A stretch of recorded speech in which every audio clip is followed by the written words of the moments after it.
नमस्कार, मैं हूं अंकित गुप्ता। पिछले करीबन 20 दिनों से बिहार में हूं। बिहार के चुनाव की कवरेज कर रहा था और अब जबकि दोनों चरणों का मतदान हो चुका है, एग्जिट पोल आपके सामने आ रहे हैं, तो मुझे लगा कि क्यों ना मैं भी आपके सामने इस वीडियो के माध्यम से अपना एग्जिट पोल, जी हाँ, मेरा जो पिछले 20 दिनों का अनुभव रहा है उसके आधार पर बताऊं कि मैंने क्या फील किया है। क्योंकि तमाम एजेंसीज एग्जिट पोल करती हैं, जिनके जो है हज़ारों लोग या सैकड़ों लोग फील्ड में जाते हैं, सर्वे करते हैं, उनका आंकड़ा सामने आता है। लेकिन मैंने भी इस दौरान लोगों से बातचीत की है, मतदाताओं से बातचीत की है, जो यहाँ पर स्थानीय पत्रकार हैं उनसे बातचीत की है। उसके आधार पर मैं अपना एग्जिट पोल आपके सामने लेकर आ रहा हूँ। इसी वजह से मैं इसको कह रहा हूँ कि मेरा अपना एग्जिट पोल है ये, यानी कि मेरे अनुमान के आधार पर। क्या है मेरा अनुमान? सबसे पहले उस आंकड़े पर आपको ले जाता हूँ, क्योंकि जब भी कोई एग्जिट पोल आता है ना, तो पहले बहुत सारी चीज़ें बताई जाती हैं, लेकिन चलिए मैं उतनी चीज़ों पर बाद में जाऊंगा, उसके बैकग्राउंड में बाद में जाऊंगा। लेकिन सबसे पहले आंकड़ा आपके सामने रख देता हूँ। मेरा आंकड़ा ये है कि फिर एक बार बनने जा रही है बिहार में एनडीए की सरकार। जी हाँ, नीतीश कुमार की हो रही है वापसी। एनडीए सरकार फिर से सत्ता में आने जा रही है। नंबर क्या हो सकता है? नंबर यहां पर मैं आपके सामने रख रहा हूं, 145 प्लस माइनस 10 सीटें, यानी कि 135 से लेकर 155 के बीच में ये सीटें पहुंच सकती हैं। इसमें हालांकि कुछ फैक्टर्स ज़रूर हैं जिस पर मैं आगे चर्चा करूंगा, लेकिन पहली चीज़ एनडीए की सरकार की वापसी मुझे होती दिख रही है, और दूसरी चीज़ ये आंकड़ा 135 से 155 सीटों के बीच हो सकता है, यानी पिछले चुनावों की तुलना में कहीं ज़्यादा बेहतर स्थिति में। अब आगे चलते हैं, अब आगे बात करते हैं कि आखिर ये मैं किस आधार पर कह रहा हूँ। देखिए, अब आप सोचेंगे महागठबंधन का मैं आंकड़ा क्यों नहीं बात कर रहा हूँ कि उसका क्या हो सकता है। तो अब आपको सोच लीजिए, 243 सीटें हैं, 135 से 155 के बीच में एनडीए जा रही है, तो इस लिहाज से महागठबंधन की सीटें 100 या उससे नीचे रह सकती हैं। अगर हम वैसे आंकड़े के हिसाब से बात कर लें तो कह सकते हैं कि 90 प्लस माइनस 10, यानी 80 से 100 के बीच में महागठबंधन की सीटें रह सकती हैं। तो अब मैं इस निष्कर्ष पे पहुंचा क्यों हूं? क्या मुझे ऐसा पता चला जिसके आधार पर मैं ये बात कर रहा हूं? हालांकि मैं फिर कह रहा हूं, मैं, ऐसा नहीं है कि मेरे पास में बहुत सारी जानकारी आ गई, मैंने हजारों हजारों वोटरों से बात कर ली, लाखों वोटरों से बात कर ली। करीबन 8 करोड़ में से करीबन करीबन जो है वोट किया है करीबन 5.25 करोड़ मतदाताओं ने।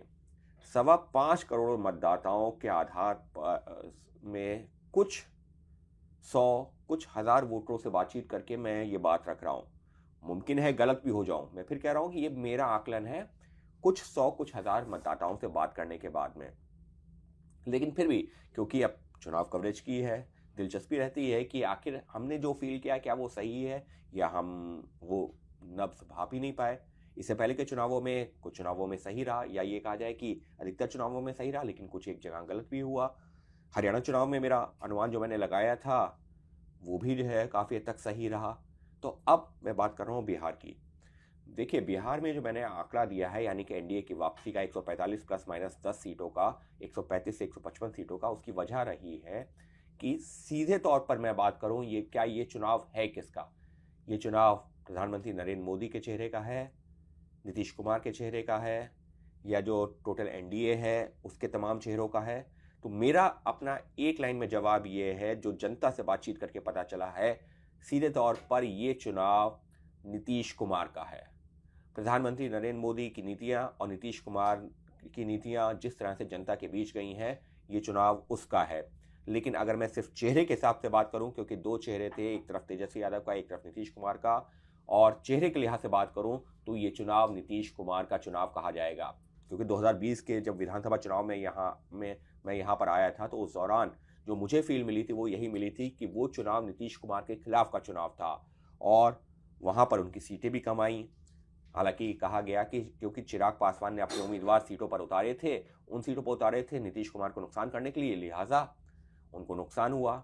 लेकिन इन चुनावों में मैं इतना ज़रूर कह सकता हूं कि सबसे बड़ा अगर कोई गेनर होने जा रहा है, यानी सबसे ज़्यादा किसी को फायदा होने जा रहा है, तो वो नीतीश कुमार है, उनकी पार्टी जेडीयू है। अब यहाँ पर चर्चा ये होने लगी है, मैं ये भी बता रहा हूँ बिहार में चर्चा क्या चल रही है। चर्चा ये चल रही है कि सबसे बड़ी पार्टी कौन सी होगी। देखिए, एग्जिट पोल के अपने आंकड़े हैं, लेकिन मैं ये भी बता रहा हूँ ये वीडियो एग्जिट पोल आने से पहले रिकॉर्ड कर रहा हूँ। अभी कोई एग्जिट पोल आया नहीं है, लेकिन उनके आंकड़े आने वाले हैं। लेकिन उससे पहले मैं ये वीडियो रिकॉर्ड कर रहा हूँ ये बताने के लिए कि बिहार में चर्चा क्या चल रही है। चर्चा ये है कि मुमकिन है कि नीतीश कुमार की पार्टी सबसे बड़ी पार्टी तक बन जाए।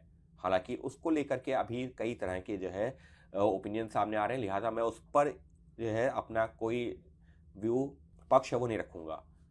लेकिन इतना ज़रूर है, आखिर एनडीए की स्थिति क्या बन सकती है वो आपको आपके सामने ज़रूर रख देता हूँ, क्योंकि 135 से 155 के बीच की बात कर रहा हूँ, तो वहाँ पर आपको बताना ज़रूर चाहूँगा। देखिए, मुझे ये लग रहा है कि बीजेपी 65 प्लस माइनस 5 और उसी तरह से नीतीश कुमार भी 65 प्लस माइनस 5 सीटें हासिल कर सकते हैं। यानी 60 से 70 सीटों के बीच में बीजेपी आ सकती है और 60 से 70 सीटों के बीच में आ सकती है नीतीश कुमार की पार्टी जेडीयू। अब सहयोगियों की बात कर ली जाए, उपेंद्र कुशवाहा और मांझी जिनके खाते में 12 सीटें गई हैं। जानकारी ये मिल रही है, जैसा कि जनता से बातचीत करने के बाद में, मुमकिन है कि 4 से 6 सीटों के बीच में इनकी स्थिति रहे। यानी कि या ऐसा कर लें कि 4 से 6 नहीं, अगर हम एनालाइज करते हैं तो 5 से 7 सीटों के बीच में इनकी स्थिति रह सकती है, यानी कि उपेंद्र कुशवाहा और जीतन राम मांझी मिला करके। और अब बात की जाए चिराग पासवान की, तो फिलहाल अभी तक का जो फीडबैक मिल रहा है उसमें चिराग पासवान को लेकर के बहुत असमंजस की स्थिति नजर आ रही है। उनकी पार्टी को लेकर के कहा यह जा रहा है कि वो एनडीए का हिस्सा है। पिछले चुनावों में जो है जो एक तरह से ये मैसेज था कि वो नीतीश का वोट काट रहे, इस वजह से उनका परफॉर्मेंस जो है सीटों के कन्वर्जन में उतना अच्छा नहीं गया, 0 सीटें आई थी। लेकिन इस बार जो है उनकी सीटें अच्छी आ सकती हैं। लेकिन एक पक्ष ये भी निकल के आ रहा है कि एनडीए में सबसे कमज़ोर जो हो सकते हैं वो चिराग पासवान हो सकते हैं। स्ट्राइक रेट के हिसाब से बात की जाए, परफॉर्मेंस के हिसाब से बात की जाए, चिराग पासवान की पार्टी सबसे कमज़ोर हो सकती है एनडीए में। लेकिन ये एक फैक्टर है। दूसरा फैक्टर ये भी है कि अगर नीतीश कुमार का वोट, बीजेपी का वोट चिराग के साथ जुड़ता है तो उनकी पार्टी का परफॉर्मेंस भी अच्छा हो सकता है। अब यहाँ पर इसी वजह से मैंने वो जो आंकड़ा जो है 155 वाला दिया है, वो 135 से 55 का जो डिफरेंस यहाँ पर आ रहा है चिराग पासवान के वोटर्स और परफॉर्मेंस को लेकर के, उनकी पार्टी के परफॉर्मेंस को लेकर के। अगर चिराग पासवान की पार्टी, मैं ये कह रहा हूँ कि 12 सीटें पार करती है तो एनडीए 155 के आसपास आपको जाती दिखेगी, 10 से नीचे सिमटती है। कुछ जगहों पर चर्चा हो रही है कि 4 से 6 सीटें हो सकता हो। कुछ जगहों पर यह भी चर्चा हो रही है कि नहीं चिराग पासवान भी जो है 15 से 20 सीटें हासिल कर सकते हैं। तो यहाँ पर डिपेंड कर रहा है चिराग पासवान की पार्टी का एलजेपी आर का रोल। हालांकि एनडीए की सरकार बन रही है, इसमें कोई दो राय नहीं है। कई सीटों पर जो है वोट ट्रांसफर हुआ है एक दूसरे को, उसमें कोई दो राय नहीं है। लेकिन फिर भी चिराग पासवान की पार्टी की परफॉर्मेंस यहाँ पर सबसे ज़्यादा मेरे हिसाब से हाईलाइट करने की बात है। और इसी वजह से जो सीटों का डिफरेंस की बात कर रहा हूँ 135 से 155 की रेंज वो दे रहा हूँ। हालांकि चर्चा तो ये भी कही जा रही है, जब जो है एनडीए के मैं नेताओं से बात कर रहा हूँ तो वो तो यहाँ तक दावा कर रहे हैं कि नहीं हमारी तो 160 पार हो जाएंगी। केंद्रीय गृह मंत्री अमित शाह से जब मैंने इंटरव्यू किया था उन्होंने भी इस बात का दावा किया था और वो लोग पूरी तरह से आश्वस्त नजर आ रहे हैं 160 पार करने का। मेरा यहाँ ये मानना है कि 160 तभी पार होंगी। 160 हो सकता पार हो जाए क्योंकि चुनाव में जो है मुमकिन है, लेकिन क्योंकि ये चुनाव जो एक तरफा एनडीए का होता हुआ दिख रहा है, 160 मुमकिन इस तब होगा जब चिराग पासवान भी इक्वली, उनकी पार्टी भी इक्वली परफॉर्म करेगी।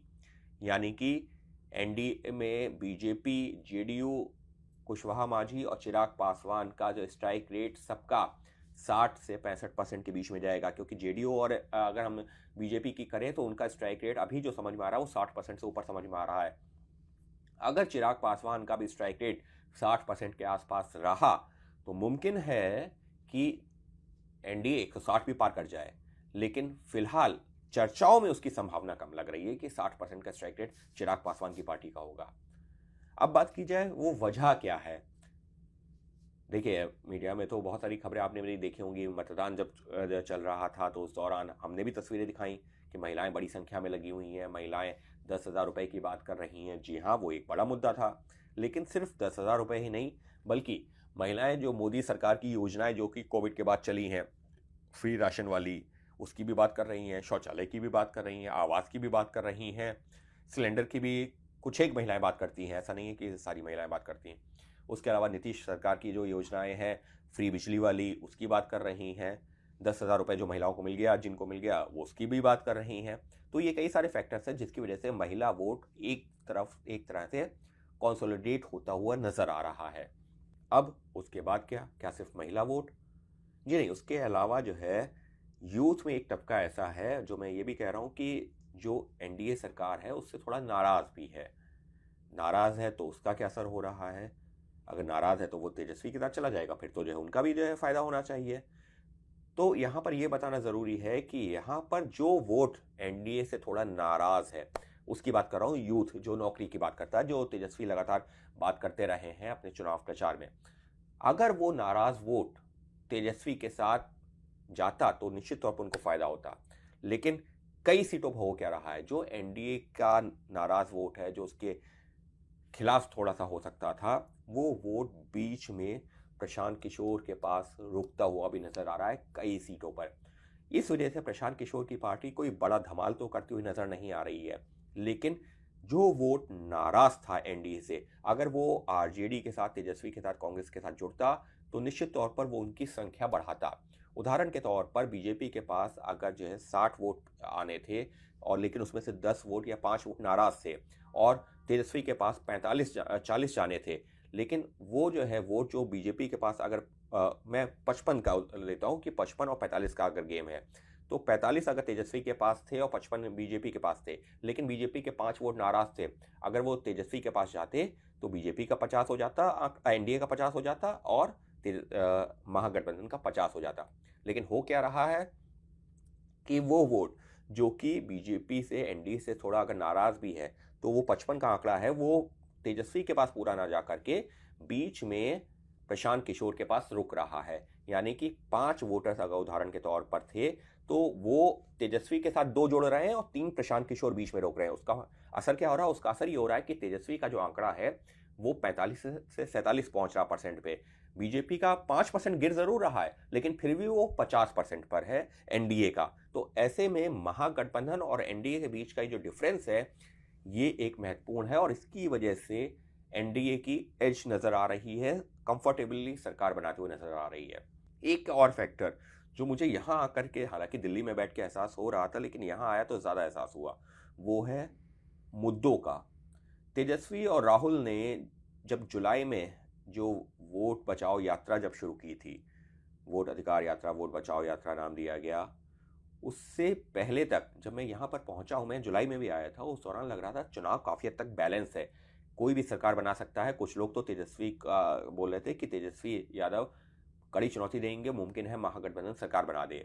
लेकिन जब चुनाव के दौरान यहाँ पर पहुंचा हूँ, चुनाव के ऐलान के बाद, तो चीज़ें बदल चुकी थी। वजह क्या थी कि जो वो वोट बचाओ वोट अधिकार यात्रा निकाली गई, उससे पब्लिक सीधे तौर पर कनेक्ट ही नहीं हो पाई है। यानी कि यहाँ पर स्थानीय पत्रकार हैं, जो मतदाता हैं, जब उनसे बातचीत कर रहे हैं, तो ये पता ही चल रहा है कि 1.5-2 महीना जहां पर महागठबंधन को पीक करना चाहिए था उन मुद्दों को लेकर के, जो एक सिटिंग सरकार, 20 साल की सरकार के खिलाफ एंटी इंकम्बेंसी बना सकते हैं। शिक्षा की बात है, बेरोजगारी की बात है, स्कूल की बात है, स्वास्थ्य की बात है, सड़कों की बात है, बिजली की बात है, बाढ़ की बात है। इन मुद्दों को लेकर के जो पब्लिक से कनेक्ट बनाया जा सकता था, वो कांग्रेस और महागठबंधन के नेताओं ने, तेजस्वी यादव ने उस तरह से कनेक्ट ही नहीं बनाया। उन 1.5-2 महीने में तो एसआईआर की बात होती रही, वोट चोरी की बात होती रही, लेकिन जब एसआईआर का रिजल्ट सामने आया तो वोट चोरी उतना बड़ा मुद्दा ही नहीं दिखा। अब 1.5-2 महीना उसमें निकल गया, उसके चलते जो जिन मुद्दों को लेकर के असल में मुद्दे बनाए जाने चाहिए थे जनता से कनेक्ट करने के लिए, जनता को अपने साथ जोड़ने के लिए, वो वक्त निकल गया। और तब तक तो नीतीश सरकार ने कैबिनेट में फैसले ले लेकर के, जो जनता से जुड़े हुए फैसले थे, महिलाओं को पैसा देना, सस्ती बिजली, रोजगार की बात हो गई, तमाम और चीज़ें, उनका ऐलान कर दिया। यानी कि 2 महीने में, चुनाव के ऐलान से 2 महीने पहले महागठबंधन का चुनाव नीचे जाता गया और एनडीए का चुनाव चढ़ता गया। ये एक बड़ी वजह रही। और इसी वजह से जुलाई तक जो चुनाव बराबरी पर नजर आ रहा था, तेजस्वी यादव का थोड़ा सा एज नजर आ रहा था, वो वहां पर पिछड़ते हुए नजर आए हैं महागठबंधन के नेता। इसके साथ में एक फैक्टर नीतीश कुमार के हेल्थ को लेकर भी रहा। देखिए, पहले ये लग रहा था कि नीतीश कुमार की तबीयत सही नहीं है, वो एक बड़ा चुनावी मुद्दा बनेगा, जनता के बीच में घर कर जाएगा, तो हो सकता है कि जनता उसको कैसे रिएक्ट करे। लेकिन जब यहाँ पर वोटिंग के टाइम पर मैं पहुंचा हूँ चुनाव के ऐलान के बाद, तो पता चला कि वो मुद्दा भी कहीं ना कहीं नीतीश कुमार के फायदे के लिए हो गया है। कैसे? वो मुद्दा जो है जनता को लगने लगा कि नीतीश कुमार का ये आखिरी चुनाव है, तो क्यों ना उनका सपोर्ट किया जाए। और नीतीश कुमार जो है जिस तरह से जनता के बीच आ रहे हैं, फैसले ले रहे हैं, तो ऐसी भी तबीयत नहीं खराब लग रही जैसा कि बताया जा रहा है। तो उसको लेकर भी जनता नीतीश कुमार को, एक जो थोड़ा बहुत एक तबका ऐसा है जहां सिंपैथी वोट भी नीतीश कुमार के पक्ष में चला गया, वो भी एक जो वजह है। एक और वजह, पिछले जो चुनावों में मगध शाहबाद का एक ऐसा क्षेत्र था जहां पर बीजेपी और एनडीए 48 में से सिर्फ 14 सीटें जीत पाई थी, और वो सबसे बड़ा नुकसान वहां हुआ था। उसकी वजह ये थी कि चिराग पासवान और नीतीश कुमार आमने सामने थे, और कई सीटों पर नीतीश कुमार और चिराग पासवान, मगध शाहबाद क्षेत्र की भी बात और ओवरऑल क्षेत्र की भी बात, उसके चलते करीबन 25 से 27 सीटें शायद ऐसी थी जिसकी वजह से नीतीश कुमार को चिराग पासवान की वजह से हारनी पड़ी थी। अगर वो जीत गए होते तो शायद नीतीश कुमार की पार्टी 65 से 70 के बीच में होती, जो इस बार अभी चर्चा चल रही है। तो ऐसे में नीतीश कुमार की सीटें तो बढ़ रही हैं, लेकिन मगध शाहबाद क्षेत्र की जो मैं बात कर रहा हूँ, वहां पर भी पवन सिंह, उपेंद्र कुशवाहा को साथ में ला करके एक तरह से बीजेपी ने, एनडीए ने अपना गठजोड़ मजबूत किया है। एनडीए के नेताओं का तो ये कहना है कि हमारा अब तक का बिहार के चुनावों के इतिहास में सबसे मजबूत अलायंस है, और इस वजह से उनकी तो अलग अलग अपेक्षाएं, 2/3 की केंद्रीय गृह मंत्री भी बात करते हैं, कैमरे पे आकर के 160 से ज्यादा सीटें बोलते हैं। ये वो फैक्टर जरूर हैं जिसकी वजह से ये लग रहा है कि ये चुनाव में सरकार बनाने की, तो मेरे हिसाब से जितने लोगों से मैंने बातचीत की है, कुछ 100 कुछ हजार वोटर हैं, 5 करोड़ से ज्यादा, खैर, लेकिन उन कुछ 100 कुछ हजार लोगों से बातचीत करने के बाद इतना जरूर साफ हो रहा है कि ये चुनाव, सरकार तो बन ही रही, सरकार तो रिपीट हो ही रही है। अब नंबर है पूरा पूरा जो है, नजर है आंकड़ों के ऊपर, और वो आंकड़े भी ये बता रहे हैं कि कंफर्टेबल मेजोरिटी के साथ बनने जा रही है सरकार। वो 135 से 155 के बीच में पहुंचते हैं, या 160 भी पार कर जाते हैं। वो तब होगा जब चिराग की परफॉर्मेंस अच्छी होगी, जो मैंने शुरुआत में दोहराया। तो कुल मिलाकर के नीतीश कुमार एक बार फिर से करने जा रहे हैं सत्ता में वापसी, मुख्यमंत्री भी वही बनने जा रहे हैं। चलिए चलते चलते ये भी बता देता हूं कि मुख्यमंत्री भी नीतीश कुमार ही बनने जा रहे हैं। जो तमाम तरह के जो है आरोप प्रत्यारोप चल रहे थे, बातें चल रही थी कि नीतीश कुमार मुख्यमंत्री बनेंगे या नहीं बनेंगे, चलते चलते आपको ये भी मैं गारंटी देता हुआ चल रहा हूं, जितना मुझे जानकारी है, मैं अपने हिसाब से गारंटी दे रहा हूं, नेताओं के हिसाब से नहीं, जितनी मुझे जानकारी मिली है उसके हिसाब से नीतीश कुमार ही बिहार के अगले मुख्यमंत्री के तौर पर एक बार फिर से लेंगे शपथ, और फिर से लौटेगा नीतीश राज। और वैसे भी यहाँ तो नारे भी चल रहे हैं, होर्डिंग्स लग गए हैं, 25 से 30 मोदी और नीतीश। तो फिलहाल एग्जिट पोल, ये मेरा अपना एग्जिट पोल है और मैं उसको लेकर आया हूँ आपके सामने, और मैं ये जो वीडियो जब रिकॉर्ड कर रहा हूँ उस समय तक कोई एग्जिट पोल नहीं आया है, मतदान खत्म हो ही रहा है। लेकिन ये वीडियो जब तक आप तक आएगा तब तक जो है आपके सामने आंकड़े आ चुके होंगे। तो वो एक बड़ी टीम ने जो है सर्वे किए होंगे, लेकिन ये मेरा ग्राउंड जीरो से अपना सर्वे, अपना एग्जिट पोल आपके लिए। बाकी देखते हैं 14 तारीख को नतीजे सामने आएंगे। आपके कमेंट्स तब भी जो है, आप कई लोग जो है कहते हैं कि वीडियो सेव कर लेंगे, हाँ बिल्कुल कीजिए, क्योंकि मुझे भी एहसास होता है कि हाँ मैं कहाँ सही हूँ या कहाँ गलत हूँ, क्या जनता की नब्ज टटोल पाया नहीं टटोल पाया। एक पत्रकार होने के नाते उसमें दिलचस्पी भी रहती है। तो हाँ, अगर आपको लगता है कि मैं गलत साबित हुआ, आप बताइएगा, ज़रूर बताइएगा, और मैं भी एक्सेप्ट करूंगा कि हाँ मैं सही साबित हुआ या गलत साबित हुआ, उस पर भी जो है वो बात कर लेंगे। हो सकता है कि मैं गलत भी साबित हो जाऊं, क्योंकि मैंने जो है, फिर कहता हूँ, 5.25 करोड़ वोटरों में से कुछ 100 कुछ हज़ार वोटरों से बात की है, लेकिन उसके आधार पर बिहार का मूड भापने की है कोशिश। तो बिहार में वोटिंग, दोनों चरणों के मतदान के बाद फिलहाल मेरा एग्जिट पोल ये कहता है। आपका क्या कहता है आप कमेंट में ज़रूर बताइए, और बने रहिए मेरे साथ में। फिर एक वीडियो लेकर हाजिर होऊंगा, मुमकिन होगा तो जो चुनाव के बाद में ही जो है करूंगा, उससे पहले की भी करने की कोशिश करूंगा। जो भी जिस तरह से मेरे पास जानकारी आएगी वो आपके साथ लेकर आऊँगा। बने रहिए मेरे साथ और देखते रहिए मेरे ये वीडियोज़, क्योंकि वीडियोज़ की इस कड़ी में आपको आगे पीछे भी कई सारे वीडियोज़ देखने को मिलेंगे, जो कि बिहार चुनाव में क्या क्या कैसे कैसे घटनाक्रम बदला है उसकी भी एक तस्वीर अगर आप चाहें तो वो उन वीडियोस के ज़रिए आपको मिल जाएगी। फिलहाल के लिए धन्यवाद, बने रहिए मेरे साथ।